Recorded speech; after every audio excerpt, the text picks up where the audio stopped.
हाँ बोल बोल बोल। हम धूप में बहरा ना जाए तो तोरे बदे वहाँ मचान छनवाई हम। अरे धूप से हमके एलर्जी बना, एकदम स्किन खराब हो जाला। अरे हम जाने थे कि ते हालैंड से आयली। चलो काटा के क्यों सुना सुना तो सुना सुना तो 12 झर गल। गेहूं काटब ना करौले बानी सैया फेसियल। तो काहे न गौआ ब्यूटी पार्लर खोल लेती है।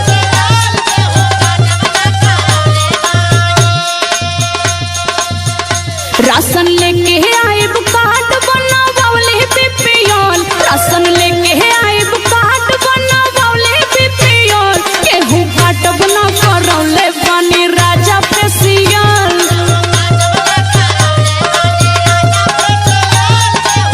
यही से ना दिक्कत बा, अब मजबूरी समझते नहीं बड़ा। तू केहर फेशियल करैले लगत तोखे मुस्कानवा ब्यूटी पार्लर वाली फसैले है, वह लूटत है। अरे वो दिखेला थोड़ो ना, निखार आवेला न बस। अरे वो तो तू ऐसा नहीं, अगर गोर रहती तो फूक देती घरवा। गाँव का एक भी आदमी कह दे कि तोरे चेहरा पे फेशियल का असर है।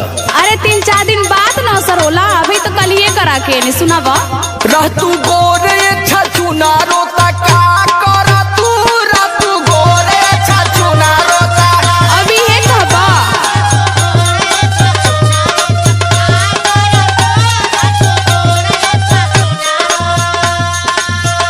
पोती पाउडर जब ना खरा 1000 करा तू, पोती पाउडर जब ना खरा 1000 करा तू। रा तू गोरे छछु ना रोता का करा तू, रा तू।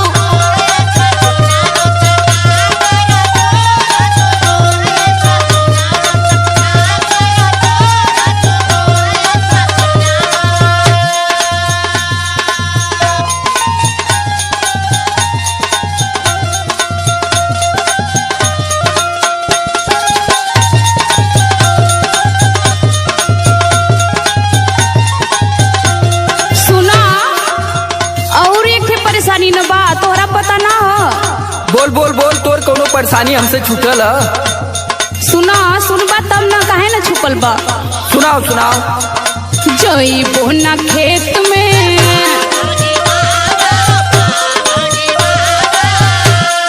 बबुआ बा पेट में। सगरों में नारू कुल जाती तो ही के ज्यादा ना डोकी लगत है। जइबो ना खेत में बबुआ बा पेट में।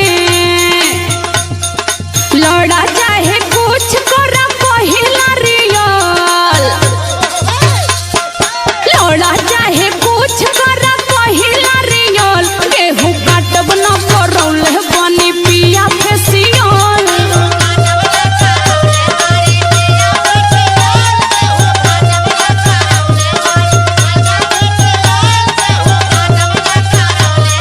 बहुत महंगा है, शहनाज का है, सोच लिहा।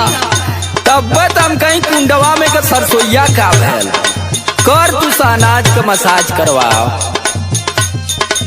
देहिला जब हमने दहीना तब तोरे समझ में आवाला।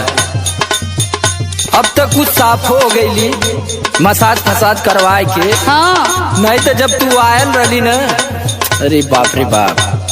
और तू जबले हंसत ना रही न, तबले हम देखी ना पाई कि कहाँ है। अरे तो जब आवे करा तबे 2 दिन पहले में करौले रहली ना। अरे सुन तू कैसे रहली, बतावा। आइल रहली कौआ,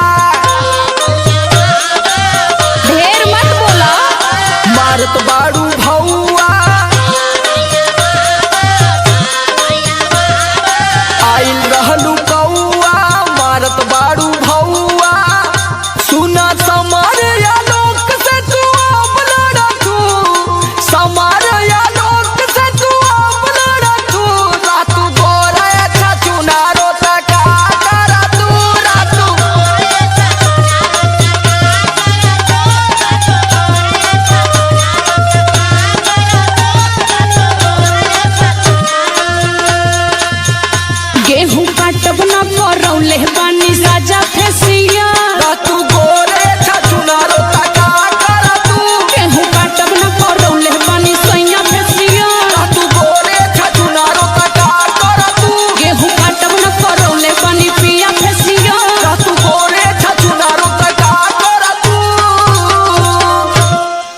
अरे तावा के तनो मजाई, स्टीले का थरिया थोड़ी हो जाई।